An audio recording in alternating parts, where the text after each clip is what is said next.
When I ask the question, do you believe the world of today is more disrespectful than it was, say, 25 years ago? Or when I ask the question, do you believe there's more greed in today's world than there used to be? Or even more terrifying, do you believe there's more violence in today's world than ever before? Well, everyone always answers absolutely yes. And then I ask that simple question, why? Well, many answers come back. Answers like, well, the violent video games, or technology, or television and movies, or what's in the books today, and what kids are seeing and reading, and broken homes, and all of those things that we all acknowledge and recognize are tough issues that we're dealing with today. But underneath it all, we believe that there's an even deeper reason. We believe the real reason for all of the troubles in today's world is the greatest lie that we've ever been told. And that is that we need self-esteem. And that not only we need it, but we need to make sure our children develop it as well. Well, I want to take a minute with you to take a look at that. Let's look at what's wrong with self-esteem. If you flip the word backwards, you'll see the clearest definition of self-esteem, which is esteeming self.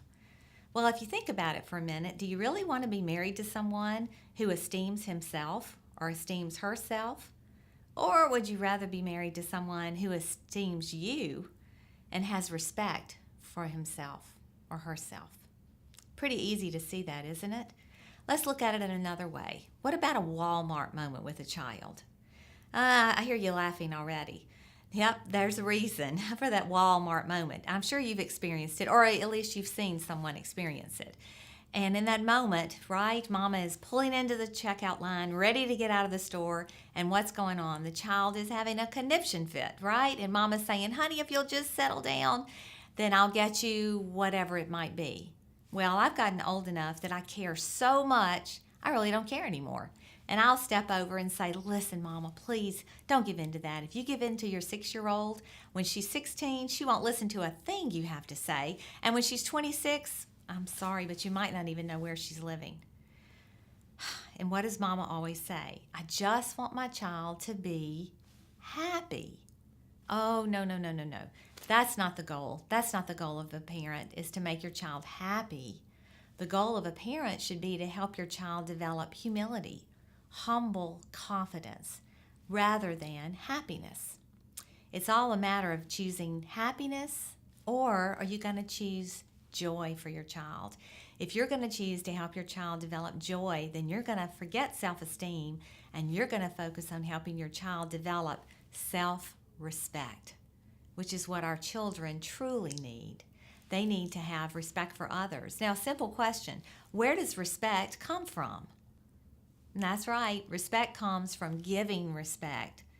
That's where you get respect. So to help your children develop self-respect, then you first must teach them to respect others. And in so doing, they find respect for themselves. We even want you to help children develop the ability to esteem others, to put the needs of others ahead of their wants. That's the first step in helping your children develop self-respect rather than self-esteem. Now let's look at another comparison. Another comparison could be greed, arrogance, right, versus gratitude. It's easy to see that if we're helping our children esteem themselves, which truly is only taking them deeper inside themselves, it's simply adding to or magnifying that innate sense of selfishness that we're all born with when we take them deeper into themselves. And that creates more greed, because it's as if we're raising our children in a mirror, on the mirror of self-esteem. Think about that for a minute. If you're looking in a mirror, what do you see? Well, you see yourself, but what can you not see? You can't see through through the mirror, so you can't see others because you can't see through the mirror, and neither can you see others looking at you. The same thing is true with our children. When we put that mirror of self-esteem in front of them, they can't see others. They can't see others looking at them. So the world becomes all about what's in it for me. Instead of the mirror of self-esteem, what if instead we're not going to worry about greed? We're going to help our children become grateful and develop gratitude. We're going to do that at the window of self-respect. If you look through a window, you can see a glimpse of yourself, right? but it's a dim reflection. At the window of self-respect, now children are looking outward.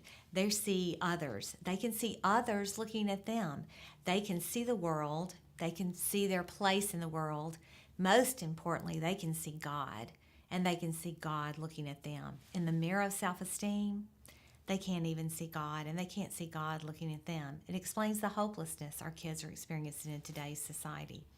So at the window of self-respect, now life becomes all about, what am I going to do for others? How can I serve? How can I find my place in this world? That's the balance we want to help our children develop.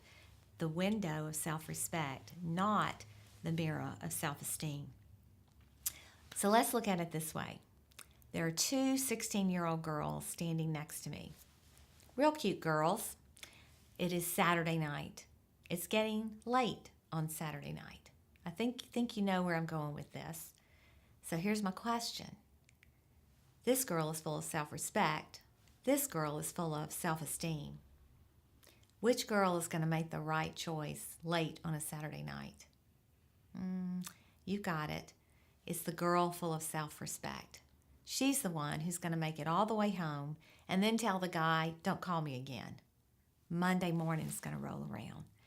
Those girls are going to walk into school. Which girl is going to walk in with her head held high, not worried about what anyone has to say? The girl full of self-respect, right? This girl full of self-esteem, well, we were told that she would have confidence, right? And that she would have confidence to make the right decisions.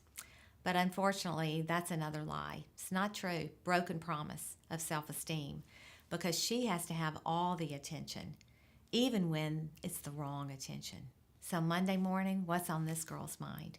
She's looking around, spending her whole day at school Monday morning, worrying about what everyone else is thinking, what they're saying, what they're wondering about her. And what has happened?